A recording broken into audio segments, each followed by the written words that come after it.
Hi, everyone. Welcome to a Manly Podcast. I'm your host, Matthew. And on a Manly Podcast, I talk about issues related to men and masculinity in American culture and society. And for this episode, I'm talking about masculine identity at the Super Bowl. And at the Super Bowl, masculinity is everywhere, really. And it kind of just oozes out of every pore, right? One of the things I noticed about this year's Super Bowl is there were just a lot of middle aged to old white guys there. And, besides, of course, the players themselves, John Baptiste singing the national anthem and Kendrick Lamar at the halftime show, during the pregame at one point, they turned to Paul Rudd and they're like looking at him and they're like, wow, look how young he looks. He hasn't aged a day in 20 years. And I'm kind of blinking, looking at my TV screen, and I'm like, He looks old." He has wrinkles, guys. Like, I mean, he doesn't look terrible, he doesn't look bad, but he looks older than he used to. There was John Hammond, Bradley Cooper introducing the Chiefs and Eagles. There was Brad Pitt who pre-introduced the game, and then Tom Cruise actually introduced the game.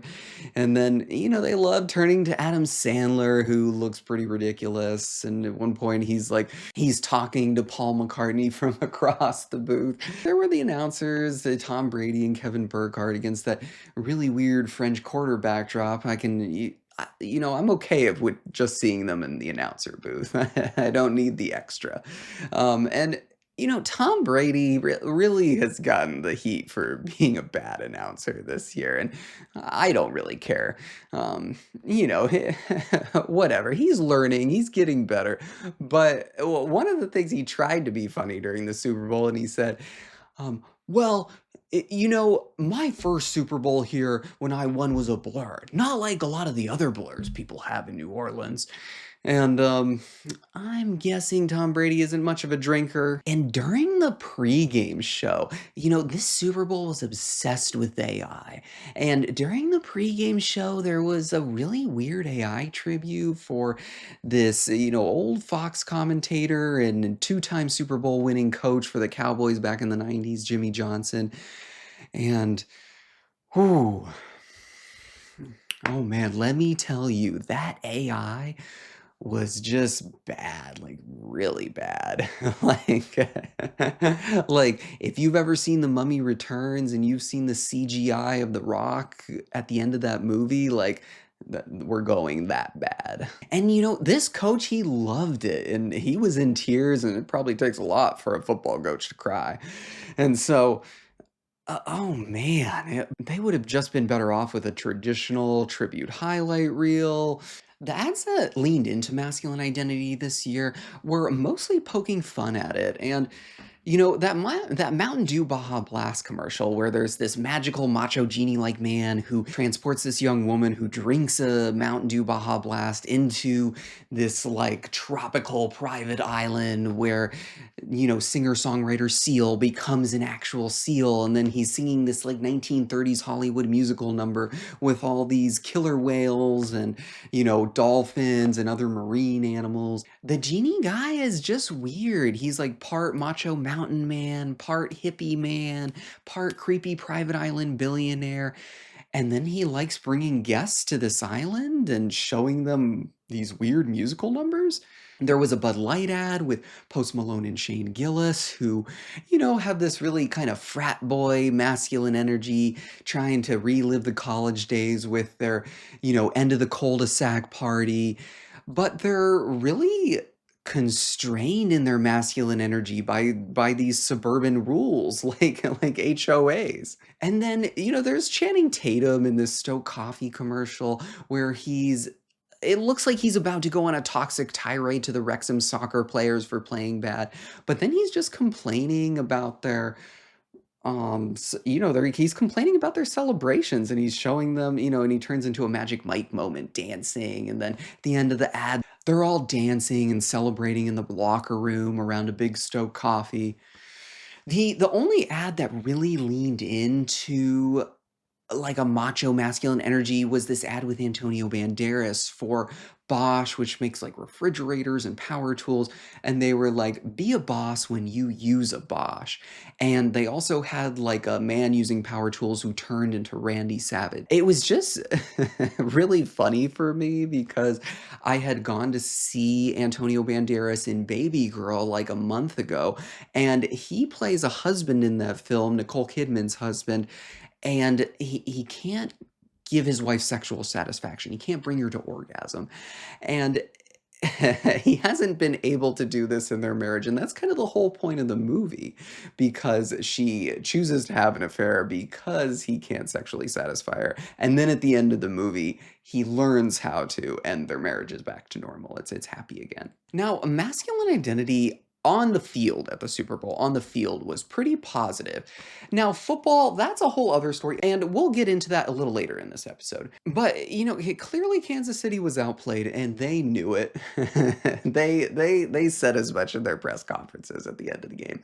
But they were pretty on offense all season. I mean, and they had some really close games. Like the Chargers almost beat them. They barely got that win on a field goal that hit the upright, that hit the goalpost and went in.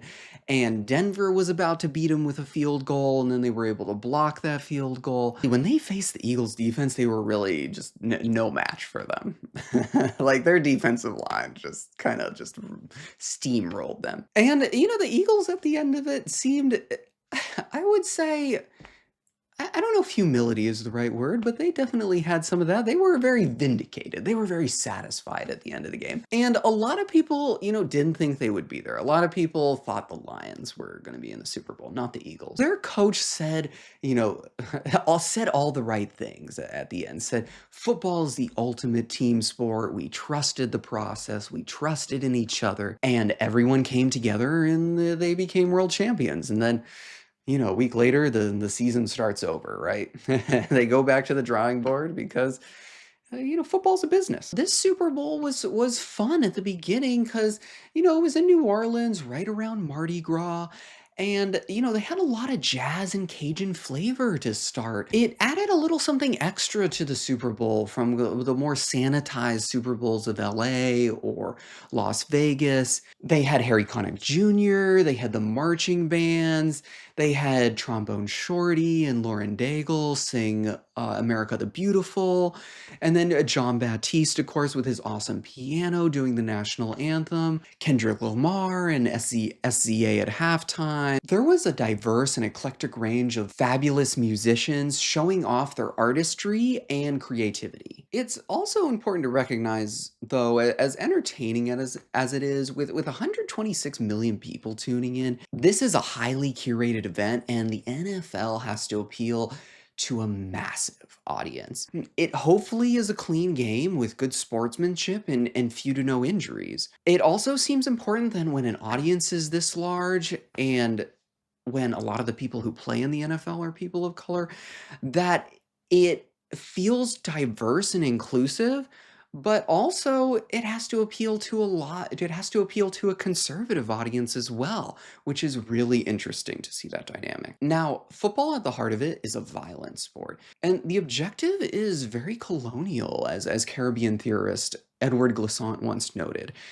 You're advancing on someone's territory, taking their land yard by yard, inch by inch, till you score, and you do that as many times as possible. And how do you stop them? Well, you smash them to the ground. No, you have to be aggressive. You have to tackle them to the ground. The football field is a place where skilled athletes play a nuanced and complex game that brings them together. It also, though, is a space where men tap into elements of toxic masculinity, and they get hit over and over and over, which can cause a disease called CTE. That can cause long-lasting health issues. Pro football players are modern-day gladiators who showcase their masculine prowess and athletic skill to millions of fans watching every Sunday. And within the contained space of a football field, they're allowed to exhibit elements of toxic masculinity. Pro athlete is a revered position in American society because of the money, fame, and the joy people get, the joy the fans get from watching them. One of the reasons I still enjoy watching football, and probably like a lot of other millennial men, is I grew up playing the video game Madden. And, I loved playing as the different teams. I loved playing as the different players. I loved doing the play calls. And it was really fun to play with the players in the video game. And then you would watch on Sunday and see those same players. And I remember from the ratings in the game, I would know how good the players were or how good people thought they were. At the beginning of the football season, Amazon Prime released a documentary about the Madden video game. And it was a fun documentary, but one of the episodes was about this queer black software engineer named Gordon Bellamy. And he was really interesting cuz he had a great story, and he also talked about how he helped really create and made the video game, went from it being like two-dimensional to like a three-dimensional, actually looking like a football field and actually playing like football in a video game. And he also was really the catalyst for putting the players' names into the game. And if you've never played, that doesn't seem like a big deal, but it it is a big deal because then the players aren't just numbers in the game, they're names. And then you can associate the names with actual players when you're watching football. And it brings like a whole nother level of participation, of interest for you. It brings a whole nother level of engagement. This inspiring story brought me back to my joy playing Madden as a teenager. The NFL is great at sharing inspirational and heartwarming storylines about, star players as well as unsung heroes. The NFL is great at packaging their product for their audience. They just know the right content, the right buttons to push, and they feed that to their streaming service, social media, NFL Network, and they kind of keep the conversation going all year round for fans, whether it's, the Combine, free agency, the Hard Knock shows, and, all the behind the scenes experiences and footage. And it's important to acknowledge that, athletes have to overcome insurmountable odds to get to the NFL. I mean, there's so many things that can derail someone, even if they have the drive and talent, whether that's injuries or finances or family issues or mental health issues.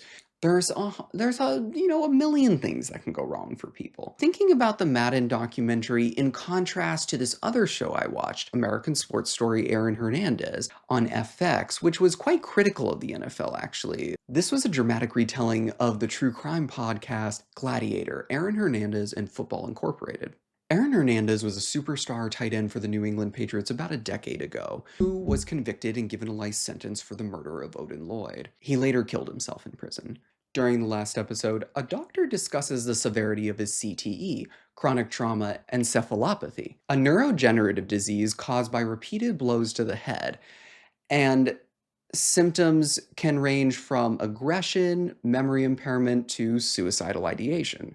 She says in the episode that it's the worst CTE they've seen in someone his age, but researchers can't draw a direct link. There's no scientific proof between, CTE and someone's violent actions. The show suggests a number of factors led to Aaron's violent actions, including his father's highly competitive nature and emotional pressure he puts on him when he was young. It suggests he was pushed into the NFL too soon by then University of Florida coach Urban Meyer. Now, this claim hasn't been verified, but it also suggests that Aaron was a closeted gay man and that his marriage was just for show.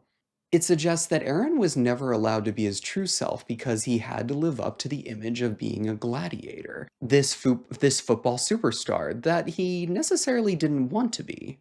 Josh Rivera, who plays Aaron Hernandez, does an incredible job with the part, taking us through the pivotal moments in Aaron's life.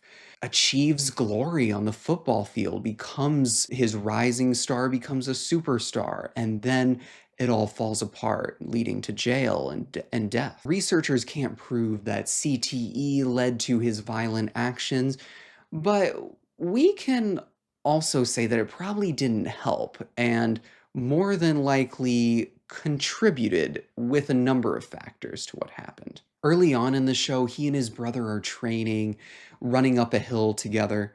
He beats his brother DJ up the hill, and then their father meets them at the top and says something along the lines of, both of you will play on Friday and Saturday, but you, Aaron, you're a gladiator, son. You're going to play on Sunday.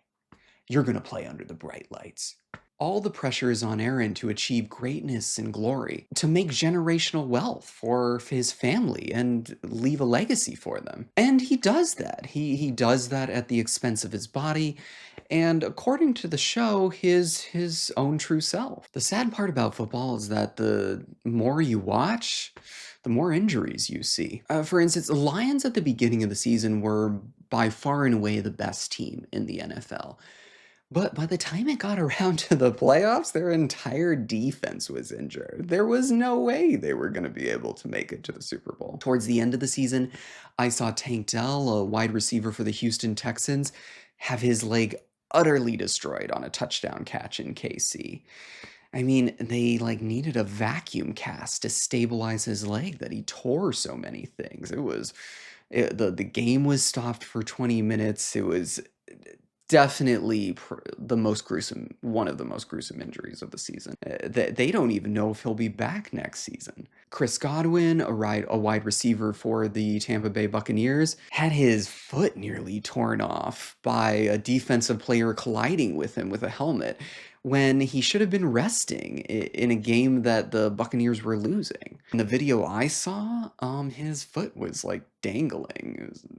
The starting quarterback for the Dolphins, Tua Tagovailoa, got his fourth concussion earlier in the season and then came back to play starting quarterback later in the season, even though there were many players on social media who were encouraging him to retire. Chris Olave, a wide receiver for the New Orleans Saints, got his fifth concussion this season since 2021 and has not returned to play since. About a third of former living NFL players believe they have CTE, according to a Harvard study. And of the 376 brains of former deceased players that have been donated to the Boston University CTE lab, 90% of them have CTE.